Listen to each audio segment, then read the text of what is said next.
I just wanted to note, I'm actually really frustrated that as a film photographer, you're gonna go through this. I've been trying to work on another vlog for the channel, you know, for us. I have failed, which sucks because I have all this footage. It just kind of seems like I'm going through these mistakes again. Pretty much what's going on is I was trying to do a film vlog video of the Minox 29mm. I think it was like a CD something, I forgot the name. But when I'm rolling back the film, the camera did its auto rewind, and then I opened up the camera just to find out that I just exposed the film. So technically the camera did not work. Luckily I had another camera in the car, so I brought the Canon Owl Sure Shot. If you watch my other videos, I love this camera. The only reason I have it is because I'm gonna give it to a friend. What frustration we go through as a film photographer. Yeah, I just want to share that, so enjoy the vlog.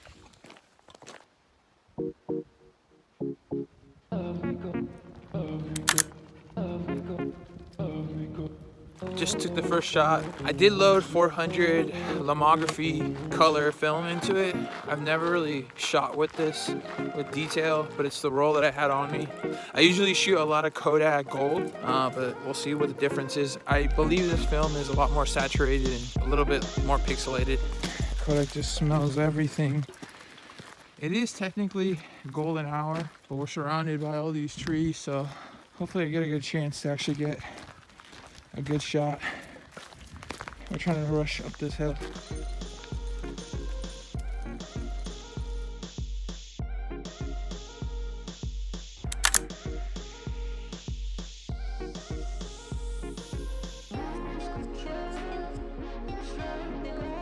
We definitely came late because the sun is already setting over there.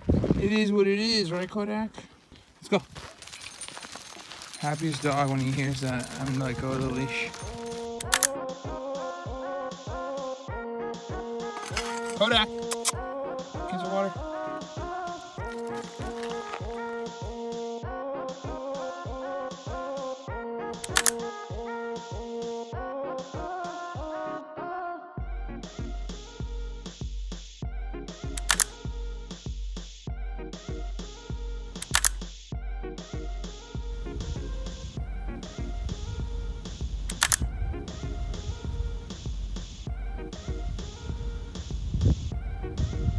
Damn, I hope that's how it looks.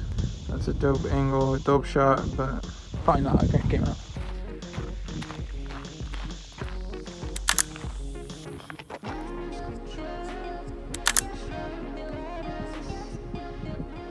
For the first shot, I exposed for the highlights, which I just have focus on there. And then that's the first shot, and then the second shot I focus on the shadows and then recomposition. So what that is a half press on it, and then compose again. Compose for the highlights, compose for the shadows. We'll see if there's a difference. Back-to-back photos.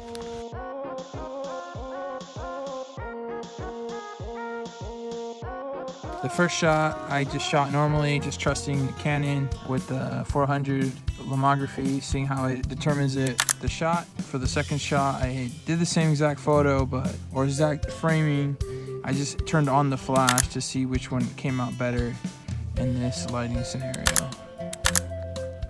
So here I took out the light meter app that I have on my iPhone, put the ISO to 400, and then I'm just moving around the aperture to see what type of shutter speed it needs to get a proper exposure if the lighting system is working correctly. I saw that my camera, or the Canon, shoots f-stop 3.5 to f-stop 16. So what I'm doing is I'm going through the aperture ratings, and you can see that it's actually giving me a decent rating of, which is 1/250th and then 1/500th of a second. So I'm pretty sure this camera shoots at that range. I mean, at least I was thinking that when I was shooting.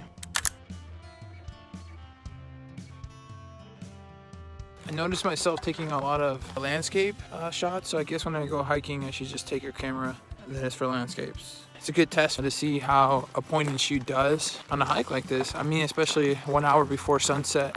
I noticed the camera's asking for the flash, so that obviously means that there's not enough light.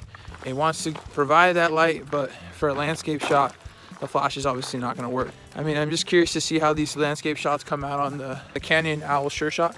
Taking out the light meter before I take a shot with the Canon and put it at f-stop 5 and then 3.5. It's saying way too high of a shutter speed, moving the f-stop back down to f16 or up to f16, and it's giving me a decent rating. So if it does read it correctly, I should be able to get a decent shot according to this light meter.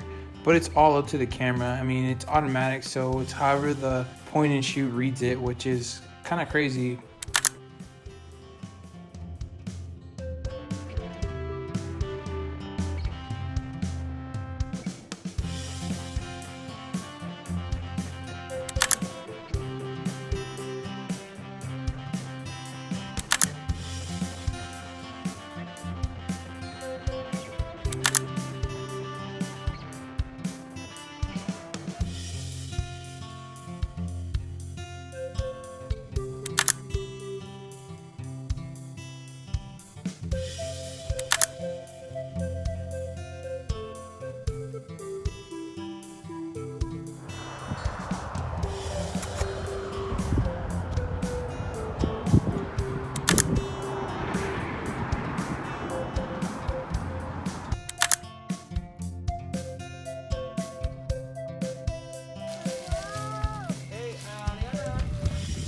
What are you doing, Mama? Come here.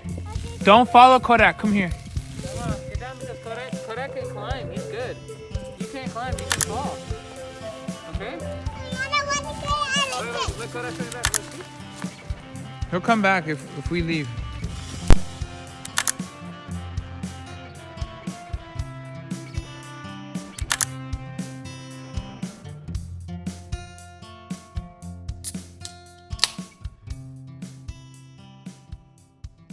Alright guys, that's the video of the Canon Owl Sure Shot. I just wanted to shoot a roll real quick as it is my favorite low budget point and shoot film camera. To this date, it hasn't really disappointed me at all. I did like the lomography. It was kind of actually not too bad. I honestly thought it was going to be a lot more saturated and less true to the colors that I was seeing out there, but it was actually pretty impressive. I was also very impressed by the Canon Sure Shot being able to get those landscapes a lot better than I imagined, which is still very impressive that these 90s point and shoot cameras would have been able to get landscapes like I got in this video. And of course, all the cute stuff of my dog and my nieces and my nephew. It was honestly really great to be able to just shoot it like my parents used to shoot it back in the 90s of me growing up. That's why this camera is always gonna be one of my favorite cameras, and I honestly have bought like about 6 Canon Owl Sure Shots, and I will continue to buy them whenever I see them at thrift shops. And I don't care if I'm the last person to ever have a Canon Owl Sure Shot. I would be really proud to be that guy.